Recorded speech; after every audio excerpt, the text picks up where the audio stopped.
بسم اللہ الرحمن الرحیم۔ ایمانی وظائف آفیشیل چینل کے معزز سامعین گرامی، السلام علیکم ورحمۃ اللہ وبرکاتہ۔ ہر خواہش، ہر حاجت منٹوں میں حل ہو جائے گی اگر ایک چھوٹی سی آیت پڑھ لیں۔ بس ایک رات کا عمل ہے۔ تہجد کی نماز پڑھیں اور اس کے بعد ایک چھوٹی سی قرآنی آیت پڑھیں۔ آپ کی جو بھی دل کے اندر خواہش ہوگی، حاجت ہوگی، منٹوں میں آپ کی حل ہو جائے گی۔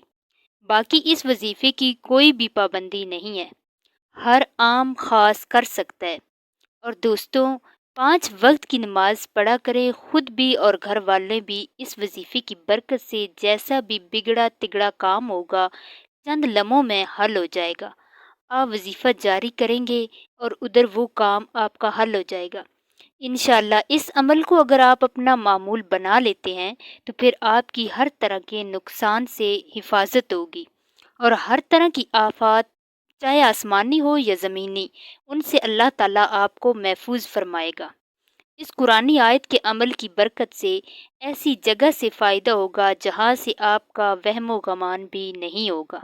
اور اس عمل کا طریقہ یہ ہے کہ آپ نے رات کے آخری پہر میں، جسے ہم تہجد کا وقت کہتے ہیں، اس وقت میں یاد رہے کہ ویسے بھی یہ وقت قبولیت کا وقت ہوتا ہے، اور جب ان قبولیت کی گھڑیوں میں بندہ اپنے رب کو پکارتا ہے تو پھر اللہ تعالیٰ کی رحمت جوش میں آتی ہے، اور اللہ تعالیٰ اپنے بندے کو ایسے ایسے فائدے دیتا ہے کہ انسان کی عقل بھی ان کو سوچ نہیں سکتی۔ وظیفہ یہ ہے کہ نماز تہجد کے 2 نوافل پڑھ کر اول و آخر درود ابراہیمی پڑھیں اور 111 مرتبہ یہ آیت پڑھیں، ان اللہ قوی العزیز ہو، اللہ ہم سب کا حامی و ناصر ہو، آمین۔ معزز ناظرین گرامی، اگر آپ کو ہماری آج کی ویڈیو پسند آئی ہے تو اسے لائک اور شیئر کریں، اور مزید اسی طرح کی اسلامی ویڈیوز دیکھنے کے لیے ایمانی وظائف آفیشیل چینل کو سبسکرائب کریں۔ اللہ حافظ۔